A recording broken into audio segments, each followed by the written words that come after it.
Sponge Bob ऐसी series है जिसमें कई रहस्य हैं, लेकिन कुछ का जवाब कभी नहीं मिलता, चाहे जितना भी कोशिश कर लो।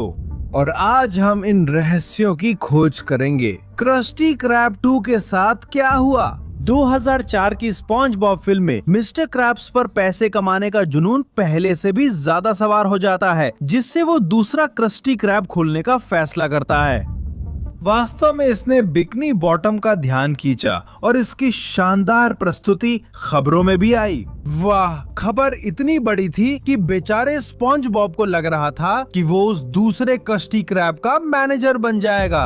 हम सब जानते हैं कि उस शानदार फिल्म में क्या हुआ था, तो आखिरकार इस क्रस्टी क्रैब 2 के साथ क्या हुआ? हम उसे फिर कभी किसी एपिसोड, फिल्म या स्पिन ऑफ में नहीं देख पाए। कुछ लोग कहते हैं कि मिस्टर क्रैब्स के लिए 2 रेस्टोरेंट संभालना बहुत था। कुछ मानते हैं कि दूसरा क्रस्टी क्रैब दिवालिया हो गया। कुछ लोग मानते हैं कि क्रस्टी क्रैब 2 कभी ज्यादा बर्गर बेचने के लिए बना ही नहीं था, बल्कि मनी लॉन्ड्रिंग के लिए था। और बात यह है कि आधिकारिक तौर पर कभी कोई सफाई नहीं दी गई। स्पंज बॉब की दुनिया में वो रेस्टोरेंट बस गायब हो जाता है। असल में मुझे लगता है कि ये क्रस्टी क्रैब 2 किसी तरह से कैनन नहीं था। और इससे पहले कि आप लोग इतना गुस्सा हो जाए और मुझ पर भौंकना शुरू कर दें और एक पेरियन में बदल जाएं, मेरे पास एक वजह है। सब कुछ नेपच्यून से जुड़ा है। इतने सारे नेपच्यून क्यों हैं? स्पंज बॉब के शुरुआती सीजनों में राजा नेपच्यून बहुत प्रभावशाली था। उसके लंबे बाल थे और शरीर गीगा चैट जैसा था। लेकिन स्पंज बॉब फिल्म तक आते आते वो पूरी तरह गंजा, करीब 200 किलो ज्यादा वजन के साथ और बिल्कुल बदहाल दिखता है। एक स्पंज और रेस्केट में वो बिल्कुल अलग नजर आता है। कैसे, क्यों? सबसे तर्कसंगत थ्योरी है कि उसका डिजाइन उसी वाइब पर निर्भर करता है जो वे दिखाना चाहते हैं। 2004 की फिल्म में उसे पूरी तरह बेवकूफ और लगभग तलाकशुदा सा बनाना पड़ा ताकि वो काम कर सके। नेपट्यून या गीगा चैट तो बस सबको हरा देता और अपने किले में वापस जाके क्रैबी पैटीज खाता। वो तो बिल्कुल भी अच्छी फिल्म नहीं बनती, है ना? तो असल में अगर आप कहीं भी जांच करें तो नेपट्यून के इतने बदलने की कोई आधिकारिक पुष्टि नहीं है। तो अगर कल हम उसे खुलकर कहते देखें कि वो गे है तो मुझे हैरानी नहीं होगी। परलिता की असली माँ कौन है? देखो, मुझे समझाओ कि एक व्हेल कैसे एक केकड़े की बेटी हो सकती है? या तो पर्ल को गोद लिया गया है या मिस्टर क्रैब्स ने कुछ बहुत गड़बड़ किया है। आधिकारिक रूप से कहा गया है कि मिस्टर क्रैब्स पर्ल के जैविक पिता हैं। 2000 की ट्रिविया किताब में बताया गया है कि परलिता अपनी माँ पर गई है और केकड़ा ही असली पिता है। तो सवाल ये है कि माँ कहाँ है? हमें कभी उसके बारे में कुछ पता नहीं चला और वो कभी किसी फोटो में भी नहीं दिखी। कुछ लोग कहते हैं कि माँ मिस्टर क्रैब्स की क्रैबी पैटीज के इंग्रेडिएंट्स में थी। कुछ लोग कहते हैं उसने मिस्टर क्रैब्स को छोड़ा क्योंकि वो बहुत कंजूस और लालची था। हमें भी इसी उलझन में छोड़ दिया गया। स्टीफन हिलनबर्ग, असली क्रिएटर, ने सीजन 5 में पर्ल की माँ की कहानी पर एक एपिसोड बनाने का प्लान किया था, लेकिन उन्होंने उसे बस कैंसिल कर दिया ताकि रहस्य जिंदा रहे। मतलब हाँ, वो हमें सच बताने वाले थे, लेकिन उन्होंने बस कह दिया कि अपनी अजीब थ्योरीज के साथ खुद ही उलझे रहो। और यहाँ हम हैं, ये वीडियो बना रहे हैं। स्पॉन्ज बॉब और पैट्रिक कैसे दोस्त बने? कई लोग सालों से ये सोच रहे हैं कि आखिर ये दोनों कैसे दोस्त बन गए। लेकिन जो लोग नहीं जानते वो ये है कि स्पंज बॉब के एपिसोड SB 129 में हमें इसका जवाब मिलता है।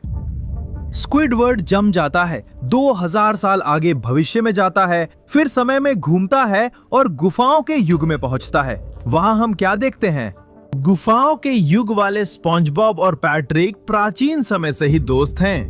और जो बहुतों ने नहीं समझा वो ये है कि स्पंज बॉब और पैट्रिक की दोस्ती को हमेशा के लिए जोड़ने वाला स्क्विडवर्ड ही है।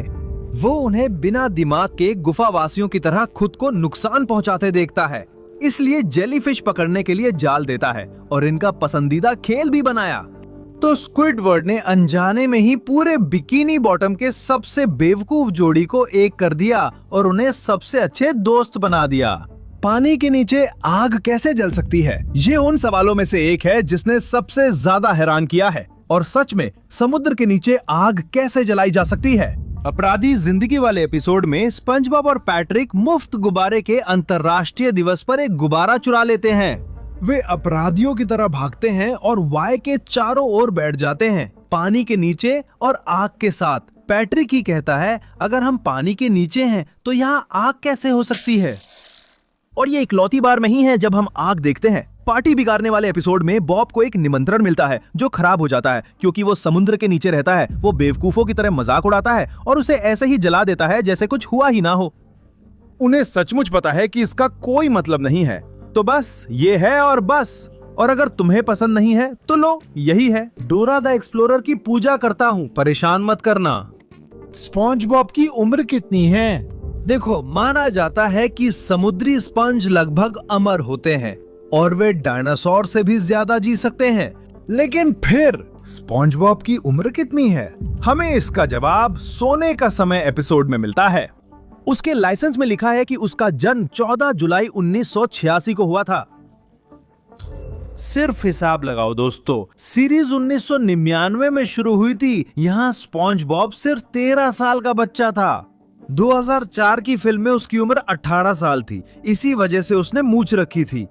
तो अगर आप सोचे तो ये साफ था कि उस क्रस्टी क्रैब 2 का मैनेजर नहीं बनाया जाएगा। वो लड़का तो अभी किशोरावस्था से बाहर ही निकल रहा था। तो आज के समय में 2026 में उसकी उम्र 40 साल होगी। अब तो वो टोपी समेत पूरे सज्जन है। अब वो क्रस्टी क्रैब 2 का मैनेजर बन सकता है, लेकिन आप जानते हैं वो तो बस गायब हो गया। हालांकि ईमानदारी से कहे तो स्पंज बॉब मानसिक रूप से हमेशा के लिए अपने 13 साल में ही अटका हुआ है।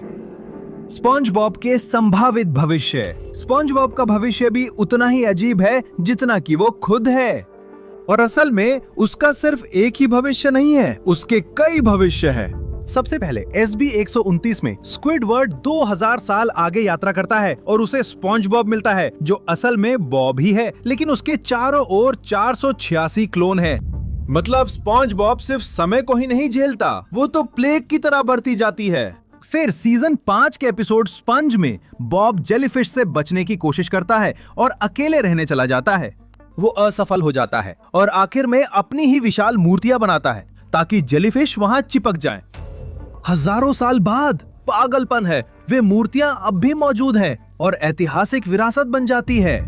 और सीजन 14 में हमें एक और भविष्य की कहानी दिखाते हैं। पहले तो ऐसा लगता है जैसे कोई होलोग्राम है, लेकिन भविष्य का असली बॉब एक पारदर्शी पहियों वाला घन है। क्या गजब के भविष्य दिखाता है ये स्पंज। वो धीरे धीरे विकसित होता है, लेकिन हमेशा अजय रहता है। कैंगरी बर्गर का असली गुप्त सामग्री क्या है? स्पंज बॉब की शुरुआत से ही प्लैंकटन इस फॉर्मूला को चुराने के जुनून में जी रहा है। ये पैरों वाली बैक्टीरिया और कुछ कर ही नहीं सकता। उसने सब कुछ किया है, रोबोट बनाए, भेष बदले, बोतलों में घुसा, गानों से बॉब को बहकाया, यहाँ तक कि क्रस्टी क्रैब को डे केयर में भी बदल दिया। और हमेशा उसे अपमानित होना पड़ता है। उसका सबसे बड़ा युद्ध का पल प्लैंकटन की सेना एपिसोड में था, जहां उसने अपने पूरे परिवार को इकट्ठा किया, लाखों और लाखों mini copias igual de locas que él. Crusty crab को घेर लेते हैं, मिस्टर क्रैब्स को पकड़ लेते हैं और आखिरकार तिजोरी खोल लेते हैं। और जब उन्हें लगता है कि वे जीत गए तो रेसिपी में लिखा होता है गुप्त सामग्री, पिसा हुआ प्लैंकटन। लेकिन ये तो सिर्फ कांग्रेस की एक मजाक थी, इसलिए असली सच कभी पता नहीं चला। स्पंज बॉब कहता है असली सामग्री प्यार है। कुछ लोग मानते हैं कि ये केकड़े से बना है क्योंकि नाम सब कुछ कहता है और अब कोई केकड़ा नहीं बचा। तो आपके हिसाब से असली गुप्त सामग्री क्या है? तो अगर आप लोग इसे जानना चाहते हैं तो हमारा वीडियो स्पंज बॉब की सबसे डार्क थ्योरीज जो सच निकली जरूर देखें, जिसमें हम आपको सच्चाई बताते हैं। ठीक है दोस्तों, ये थे स्पंज बॉब के रहस्य। अगर आपको कोई और रहस्य पता हो तो कमेंट से बताएं। हम अगले स्पंज बॉब वीडियो में मिलेंगे।